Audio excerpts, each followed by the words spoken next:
and then goes beneath the Mackinac Straits. The pipeline is 63 years old. I'm a little older than the pipeline.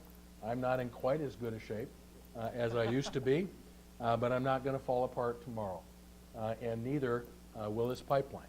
It has been routinely inspected by the industry, by the state government and the federal government. There are good people on both sides of this debate, but this is a proposal that would ask you as a signer of the petition to make a finding of fact that the Enbridge Company has violated its lease, a conclusion of law that the lease should be suspended, and then write law to say that no lease should be granted in the future. It's July, and a propane shortage in the UP isn't a big deal right now. Promise me, I promise you, it would be a big deal if you lived and worked in the UP in January or February or March. If Line 5 is shut down arbitrarily, it would also increase the price of gasoline and diesel fuel in Michigan.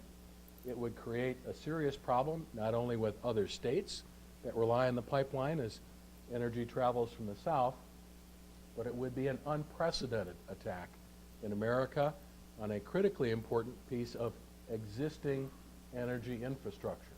In other states, they have debates where protesters show up and say, they stand in front of the bulldozer and say, don't build this pipeline here. And that's okay, it's America. We should all be allowed to express our points of view. Or, even in Michigan, we've had people show up at township meetings or city halls to say, don't build this wind farm here. Again, that's wonderful. But this proposal would shut down an existing and critically important piece of energy infrastructure. It would be the first time in America that an existing oil and gas pipeline has been shut down through a petition drive that is summed up in a bumper sticker campaign, Shut Down Line 5. Great slogan, good bumper sticker, good fundraiser, but I would encourage you to think about whether you feel qualified to make findings of fact, conclusions of law, and sign a petition drive that would create a propane shortage in the UP, result in higher gas and oil prices in the lower peninsula. Our members in the Michigan oil and gas industry, which employs up to 30,000 people in northern Michigan, say that if you shut down Line 5 completely, and this proposal would, it could also shut down all of our oil and gas industry in northern Michigan because there will not be the volume and there will not be the pressure. There are good people on both sides of this issue. Our message to voters and to those who are involved in this, either elected officials or state officials or regulators, is that important regulatory decisions need to be based on the facts, not bumper stickers or emotional appeals, sound science, and the law. Last month, the federal government stepped in and did an unprecedented pressure test, pressuring the line up to 2 or 3 times its normal operating pressure. It passed that test with flying colors. Will a 63-year-old pipeline last forever? No. Should we begin thinking about when and how is this pipeline decommissioned over the next 10, 15, 20 years? Probably. That would be a good and prudent thing. But if we become a state where the law doesn't matter and private property rights don't matter, ask yourself, who will make major investments in our state going forward? Today it's a pipeline. Tomorrow it could be a windmill. The day after that it could be another company in a different industry that is unpopular or an easy target. A nuclear power plant, a manufacturing facility, a chemical plant. We have to be very careful not to allow ourselves to become a banana republic where important regulatory decisions are made on an arbitrary basis. One of the things that's interesting about this proposal, if you look at your scorecard under Keep Our Lakes Great, contact Keep Our Lakes Great. You might think that they would be located in Negaunee or Ishpeming or St. Ignace or Mackinac City. Nope, East Lansing. Now, there are a lot of really cool people who live in East Lansing, but they don't care about a propane shortage in the UP. And this is not the first time we've seen what my friends in the UP refer to as us flatlanders people who live and work in East Lansing or in Detroit trying to shut down an industry in the Upper Peninsula. You may remember about 10 years ago, there was a petition drive to protect our Great Lakes. It said that no mining will take place within 1,000 feet of any river, lake, or stream. Sound like a good idea? Sure it does. Until you realize that no mining could take place anywhere in the UP if that was the standard. We would have shut down the 2 newest nickel mines in North America, which are operating safely today, before they were ever built. I'm not a real scientist, I'm just a political scientist. So I had to ask about a nickel mine from the people at Kennecott Mine. I said, is that where nickels come from? He said, no. You can't make steel without nickel. Imagine your kitchen, imagine your car, imagine a hospital operating room without stainless steel. And so actions have consequences. Part of my message to you today is encourage you to do your homework. Read the proposal, study carefully who is for and against, follow the money. Look at where the funding for these proposals are coming from. It can cost at least $1 or $2 or $3 million to put a proposal on the ballot. Trust me, because I've worked on these campaigns, it can cost $5, $10, or $15 million to have a successful debate. Follow the money. Who is in favor of the proposal? Where does the money come from? Coalition to regulate marijuana like alcohol. I attended college in the mid-'70s in the height of the anti-war movement. I am not naive or overly idealistic about medical marijuana or marijuana use in general.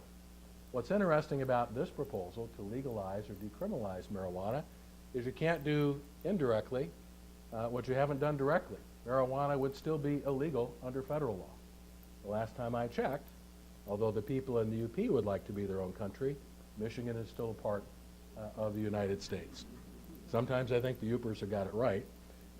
But if you look at this proposal to completely deregulate marijuana, one of the things that's interesting, and many of you who run businesses know, that the current medical marijuana law, which was approved by initiative and has been almost impossible for the legislature to change, has created some real serious problems, practical problems, for many employers in the workplace who are concerned very appropriately about workplace safety. I don't know about you, but I don't want to be working on a construction site or on the line on a Monday morning next to somebody who spent all weekend stoned out of their minds. And there's some real practical problems in terms of our ability to test for marijuana. Interesting, this past week as I prepared for this presentation, a number of studies have came out. The overall drop in drunk driving here in Michigan has gone down.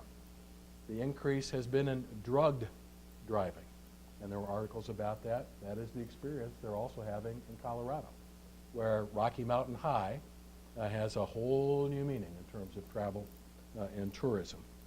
Again, follow the money. Contact the Coalition to Regulate Marijuana like alcohol. Now you might guess that that would be located in East Lansing or Mount Pleasant or Ann Arbor, any community with a big university and lots of young people who want to have fun. But this campaign to make law here in the state of Michigan is headquartered in Washington, D.C. I didn't make that up. It's right there. A national agenda. The lion's share of the funding for this homegrown effort has come from out of state. Did you see what I did there with the homegrown thing? Protecting Michigan taxpayers. Sounds like a tax-related proposal. This is a proposal that would repeal the state's prevailing wage law. Supporters of the prevailing wage law say that it guarantees that government-involved construction projects are done with capable, experienced, unionized workers.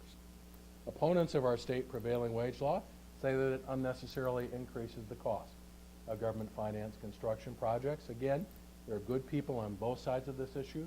I think there are compelling arguments on both sides. But this is more about labor law than protecting taxpayers, except to the extent that it would repeal the state's prevailing wage requirement for cities, villages, townships, local schools, community colleges. It might, based on the Ohio experience, somewhat reduce the cost of construction as we go forward. This proposal, if it sounds familiar, it's because in the last election cycle, proponents spent over $1 million to fail. They had one of the worst petition companies in the world. Why anyone would hire a petition collection company from Colorado called Silver Bullet is beyond me. It sounds like people who drank maybe a little too much Coors, and they failed miserably in their petition drive. A real embarrassment for the proponents. They're back. They'll probably do better this time. You might want to watch this one, because the question here will be, do they submit the proposal when the legislature returns in the fall, which means that it could come up for a vote before next year, or do they wait until after the filing deadline next year, so that if it comes up at all, it comes up during the lame duck session? The fourth proposal is called Raise Michigan. It is a statutory initiative to provide for earned sick time. Responsible employers already address this issue voluntarily. There are good people who work for companies that don't have adequate sick leave. Again, there are good people on both sides of the issue. I think what's hard here is this is a proposal that seems like it would make sense. As we have tried to explain previous versions of this proposal, what I would really encourage you to do as an employer or an employer is to try to get a good summary of the proposal. You may find that this proposal is actually less than what you receive today as an employee, or it is more than you can afford to provide as an employer. So there is no quick fix, there is no silver bullet, and government mandated benefits are not free.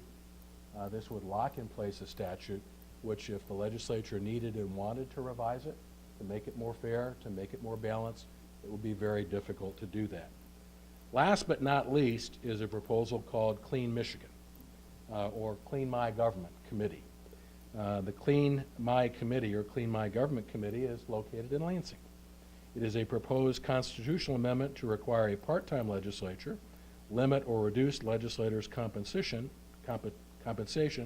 and to prohibit both health care and retirement benefits, which are not being provided today, but this would write that prohibition into the state constitution. The leading proponent of this proposal is Lieutenant Governor Brian Calley. I want to be very clear. Brian Calley is a friend. He has been a good lieutenant governor, but that doesn't mean that his proposal should go forward unquestioned. And like the other proposals, there are arguments both for and against this proposal. If the lieutenant governor were here today, he would tell you that the current legislature is inefficient and ineffective. Be cautious about people who want more efficient government. Government working faster is not always better. We all want more efficient and effective government. The lieutenant governor's proposal would reduce the salary of lawmakers from the mid-70s to somewhere between $30,000 to $35,000 a year. He argues that if the legislature is in session from January through April 15th, they can get the work done. He argues persuasively that our current legislature can be described as overly political, overly partisan, too much procrastination, and too much hyperbole. There are times when I agree. There are days when the legislature cannot agree on what time it is. But they did get the budget approved early and balanced on time, and they have done some extraordinary things in the past few years. Is the current legislature perfect? Oh my goodness, no. I don't know about you, but part of the challenge with this proposal is we all have a lot of anger and frustration with government right now. It's especially well-deserved when we think about the federal government. I'm not so sure that the same thinking applies to the state government. Here's the question that I ask myself. Whether I'm looking for a haircut or car repairs, I do not deliberately seek out inexperienced people who are working part-time, who will not be doing haircuts or car repairs 5 years from now, who just got their pay cut. And so there are both pros and cons to this proposal. That's a little bit about a couple of the petition drives and ballot proposals that are out there. What I'd like to do is to stop. We've got some time for Q&A, and if there's additional time available, I'm going to volunteer you to be a focus group and answer some questions about the legislature and the part-time legislature and term limits that at the Michigan Chamber we recently asked 600 registered voters in Michigan likely to vote in the next campaign for governor, and their thoughts, and I'll share with you how your results compare with theirs. So Ron? Yes. Rich. I'm going to actually pull this out of here, make it a little easier. And as we prepare for the Q&A, our staff is walking around collecting these little blue question cards. So if you have a question, please write that on your card. And Rich and I think some ambassadors are walking around as well. And as we prepare for Q&A, I just want to mention you've been seeing a lot of our upcoming events over here on the screen. And when it comes to our forum series, we've been kind of going back and forth between the business and the legislative forums this year. And we're taking, as we always do, August and December off. But in September, we have our going back to our business forum featuring an executive from Beaumont. In October, we don't have our speakers 100% confirmed, but that will be a legislative forum. Most likely our state reps and state senators. And then in November, the CEO of Monroe Bank and Trust, Mr. Doug Chapin, will be coming back for our business forum. So first question is actually related to healthcare. And I have to say that Rich and his team in the Michigan Chamber has really been sending out some great information on what's taking place in Washington. But what is the Chamber's position on, number one, Obamacare, or the Affordable Care Act? It kind of looks like we're going in the direction of just repealing as opposed to replacing in the immediate future. And then number two, the Michigan no-fault insurance. On the Affordable Care Act, or Obamacare, our view at the Michigan Chamber is that there are some good provisions of the law that have proven to be very popular and very helpful. For example, the provision to allow young people to remain on their parents' health care through age 25 or 26. I think that's helped a lot of young people who've graduated from high school, maybe have that entry-level job, they need the experience, but they don't have health care, or young people going on to community college. I do think it's very important that we try to get back to the original idea of insurance, which is to pool the risk. We were on a track where more and more people were limited in their job opportunities or their mobility because if you changed jobs, you had to change insurance companies, and your new insurance carrier would not insure someone with a pre-existing condition. There are a lot of really wonderful people in our state and across the country that have pre-existing conditions that are real healthcare related challenges that are hereditary. They're not the result of poor choices. Very few people wake up one day and say, I'd like to have cancer or heart disease. It's just something that happens to good people. So there are provisions there. The other challenge, though, as we talk, especially with small businesses and medium-sized companies, is that we were all promised that if you like your doctor, you could keep them, and that has proven not to be true, as a growing number of physicians opt out of Medicare and Medicaid because they're not adequately or timely reimbursed. We were told that if you like your health plan, you could keep it. I can tell you as the employer of 36 employees of the Michigan Chamber, that's simply not true. We lost several plans that we had crafted to meet the needs of our employees because they weren't metallic enough. When I first heard that, I thought, what is our insurance agent talking about? Well, they weren't the approved gold, silver, or bronze plans, and they were discontinued by the insurance carrier. So U.S. Chamber President Tom Donahue did send out an open letter last week. The U.S. Chamber has supported every compromise that has been approved by the U.S. House and Senate to repeal and replace the Affordable Care Act. What they want is a thoughtful and substantive debate. Again, we've backed into bumper stickers. Repeal and replace. Repeal. Short and concise, I'll give you that, but it's a more complicated problem. What Tom Donahue and the U.S. Chamber also said last week that we agree with is if Congress is not going to tackle health care, then they need to stay in session. I don't think we have any members at the Michigan Chamber who will reward employees who can't do their job by giving them a summer vacation. They are well paid, they volunteered, they should stay in session. And I would hope that you would join us in lighting a fire under every member of Michigan's delegation, Democrats and Republicans. No summer break, no summer vacation. Stay in Washington and work on tax reform, work on regulatory relief, work on infrastructure. That's an issue where both Democrats and Republicans have said we need to do more. to repair roads and bridges and ports and airports. I think the message right now is do your job. Do your job, work together on health care, do your job and work together on these other key issues. If they can't, the President a few weeks ago said we need more Republicans. I'm a Republican, but I'm not sure I agree with that. Maybe we need different Republicans.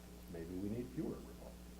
Maybe we need Republicans who want to work with Democrats and Democrats who can say yes and not just no. So we do see Democrats and Republicans working together in your communities. I think some of the message for the business community is we demand that from school boards and city councils. We need to make it clear to members of Congress that we have the same expectation. Enough already. Work together. Do the people's business and get this done. I think that the wave we saw that swept Donald Trump into office will sweep a lot of Democrats and Republicans out of office if none of these national issues get resolved in a way that is fair and balanced. We fight hard for our members, but compromise is not a four-letter word.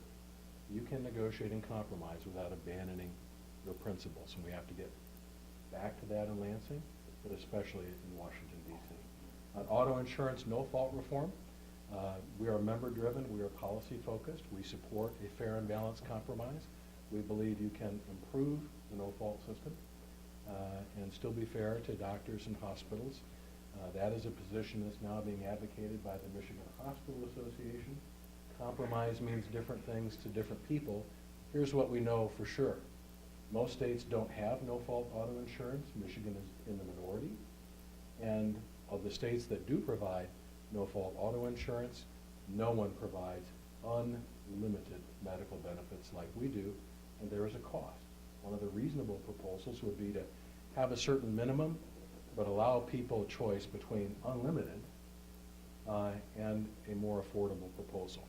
I think one of the most serious problems facing the city of Detroit and other urban and suburban areas across the state is that auto insurance has become unaffordable, especially for a lot of young people and a lot of working class folks. And it's a shame that here we are, the auto state, and we're making it darn near impossible for people to afford cars in some communities. I have to say that this question is about NAFTA, and the United States Chamber of Commerce, excuse me, is doing a great job in keeping us informed on what's happening with the Trump administration's renegotiation of NAFTA or potential renegotiation. And this one says, any thoughts on NAFTA as 270,000 plus jobs in Michigan rely on exports to Mexico? Michigan is an exporting state. Our leading industry is manufacturing. We're an exporting state. Our number 2 or number 3 industry is agribusiness, where again, we're an exporting state. People are surprised when I travel outside of Michigan to learn that we are the second most agriculturally diverse state in the country. In northern Michigan, we export fruit to Asia. In the Great Lakes Bay Area, we export beans and pork by the trainload to Mexico and South America. So I think what we are moving toward, I hope, is a series of bilateral agreements. I think the President understands at the heart of it that we can't become an island fortress.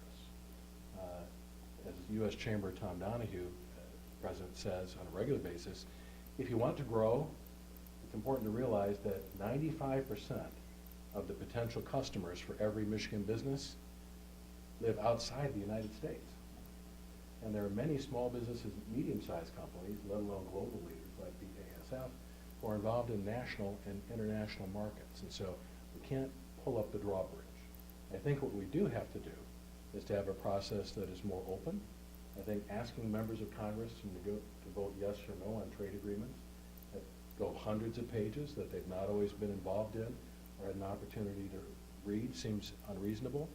I do think this administration, at the urging of the U.S. Chamber, isn't going to become isolationist, but we're more likely to see bilateral agreements, agreements with the United States and France, agreements with the United States and Germany, agreements with the United States and the UK, not these sweeping agreements that involve dozens and dozens of companies and have uneven impact on employees and employers. I will tell you that we have members of the Michigan Chamber who have invested hundreds of thousands of dollars, millions of dollars in research and development for products. We have a member in West Michigan, a manufacturer, who came up with, after years of investment, a brilliant piece of equipment that they took to an international trade show. 1 year later, he saw a foreign competitor in China, that had disassembled and reverse engineered his product. The only thing they changed was the paint. And so that would be an example of where we do need to protect intellectual property. We need to have better enforcement of trademarks and better protections for proprietary secrets and things like that. So I think there's a balance there. We are a poorer country, and we're a poorer state if we don't engage in national and international markets. Mary, how much time do we have? Okay, one more question. This one is pretty interesting because we recently saw the president withdraw from the Paris Treaty. And so what is the Michigan Chamber's position moving forward with renewable energy, closing down fossil fuel plants? What is the official position of the Chamber on that issue? Energy policy is one of the most important and one of the most complicated and controversial issues that the state legislature deals with. We are part of a national system for the transport of oil and gas. I mentioned that earlier as it relates to Line 5. This idea that one state can shut down an interstate pipeline that serves other states as well as Canada. There are questions of international law and our ability to do that. There are questions about private property rights and government takings of property without due process. I believe that it is very important that we try to have a diverse energy portfolio. The challenge is that if you look at Michigan, we're still a peninsula state, and that presents us with some unique transmission and distribution problems, especially in terms of electricity. At the Michigan Chamber, we're very concerned that under a different name or clever disguise, the war against fossil fuels continues. A lot of the individuals and groups that want to shut down Line 5, if they are successful in shutting down Line 5, they will turn around and oppose wind energy because they're concerned about the possible impact on migratory birds. A lot of the people who are opposed to oil and gas are opposed to coal.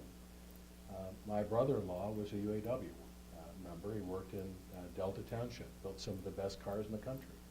I don't know about you, but I don't want to be a plant supervisor at 6 o'clock in the morning with 500 UAW members coming to work and say, we're not building cars today because it's not windy, or we're not building cars today because it's not sunny.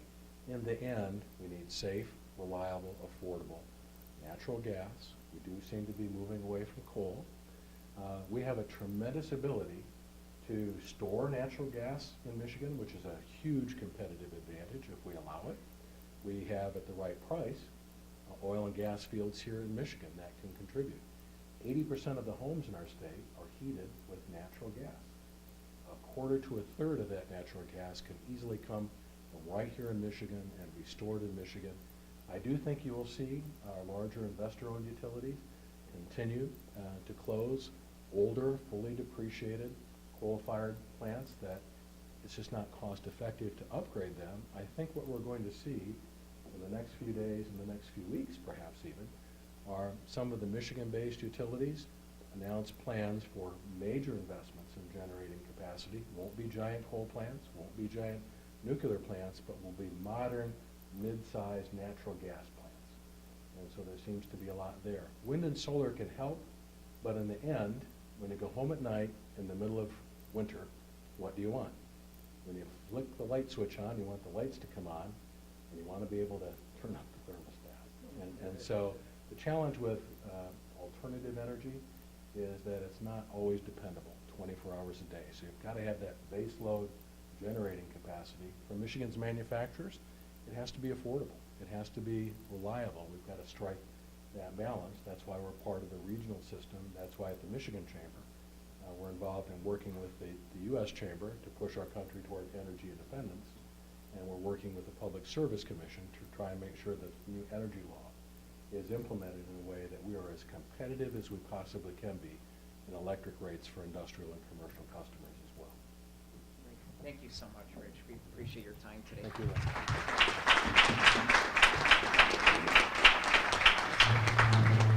I would like, Rich, if you can stay up here for a minute, I would like to ask Dave Goodwin, our chairman of our board, to come up for just 1 second. And Rich, we want to present you with a special gift on behalf of the Southern Wayne County Regional Chamber of Commerce, and just a little engraved, I know, Jackie, you're familiar with these, but engraved wine box, and present that.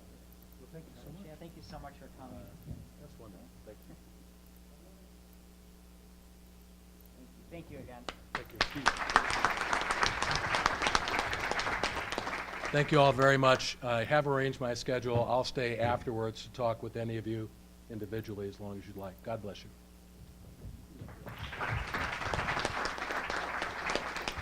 Okay, at this time, I just want to ask regarding your name badges, if you can please remember to turn those in. Either leave them on your table or turn them in as you leave. And I want to again invite Dave Goodwin, the chairman of our board of directors, to come up for closing remarks and to lead us in the Pledge of Allegiance. Well, once again, thanks to all of you for coming out to enjoy this wonderful presentation with Mr. Studley.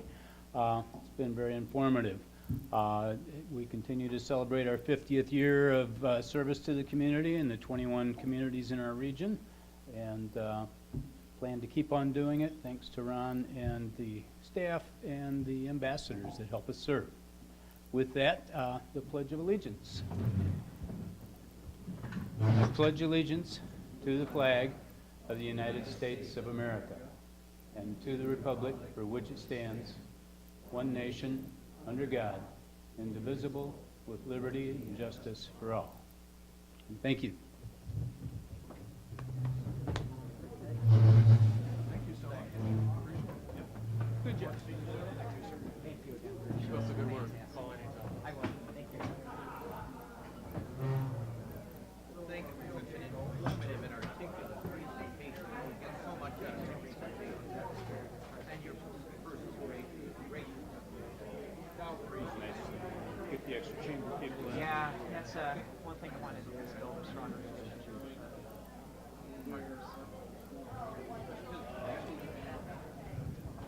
Hey, Ron. Question. Yeah. Very good.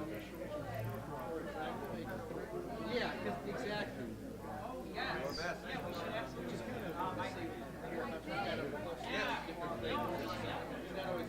Yeah, I just,